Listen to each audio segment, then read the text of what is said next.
Hey, Scott here. Today I'm going to teach you how to focus like Einstein so you can win big.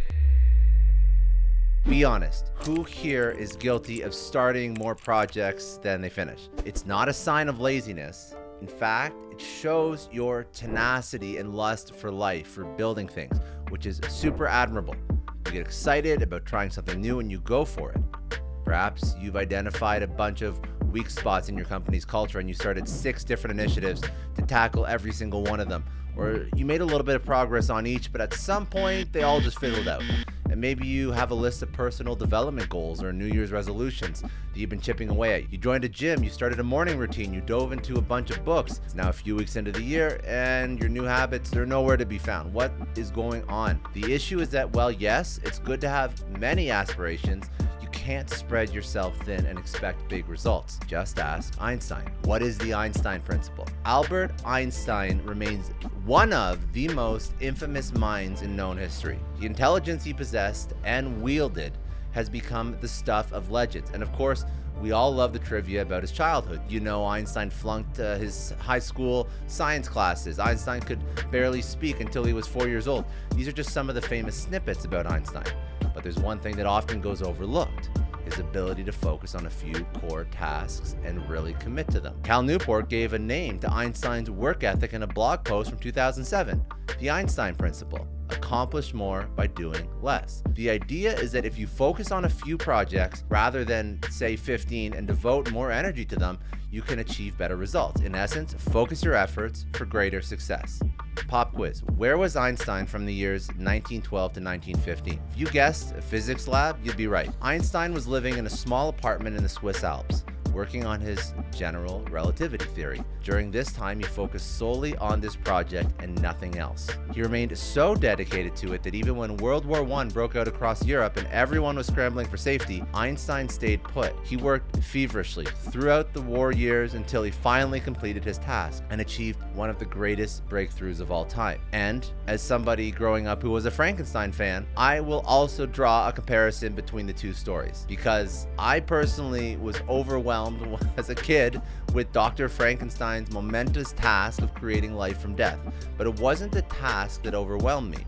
It was the thought of being so hyper fixated on one task for days, months, and years at a time. And he did that. That's how Dr. Frankenstein achieved his results as well, if you actually know the story. Because we're not used to that level of dedication, are we? In the 21st century, there's no end to the distractions that we have to deal with every single damn day. We can start a dropshipping company in about an hour on our laptops, and we can open a new tab and sign up for Skillshare to start learning a new coding language or a brand new skill.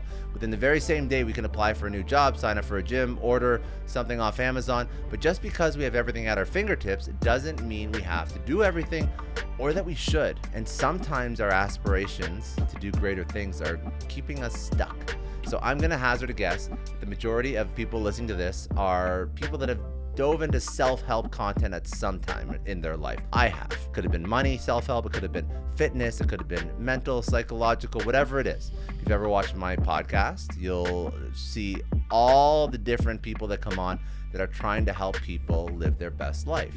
Self-help content, I believe, is excellent when approached properly, but here's the problem: we don't approach it in a productive way.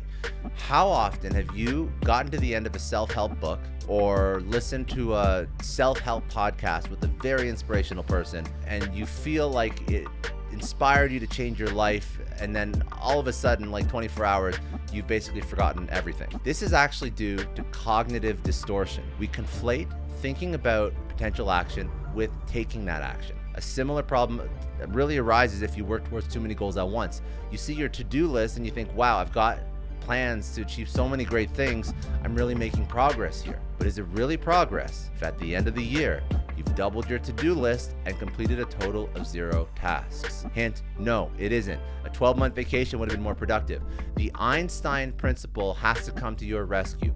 I know you're feeling attacked, because I am too. This is something we all struggle with, and the Einstein Principle can help. The theory that applies to this was, If you ruthlessly cut down your to-do list and focus on just one or two projects, you can achieve more in the long run. This is because you're narrowing your energy and resources to one task, so you can devote more of your time and effort to it. It's like what I've spoken about on previous podcasts, and I think even last week when I put together this video podcast thing about multitasking and energy sapping and attention residue. If you focus on one task, you can get infinitely more done. If you focus on more than one task, you will not operate at 100% efficiency. If you focus on the one task, if you're mitigating the risk of any sort of overwhelm and distraction. Staring down a to-do list of 12 projects is daunting, but staring at a to-do list of one, or maybe even two, much less intimidating. And finally, you stand a better chance of completing the tasks if there are fewer in number and specific in scope. I'll say that one more time. You have a better chance of completing the tasks if they're fewer in number and specific in scope. Otherwise, you're just going to be around like a chicken with your head cut off. No end goal in sight.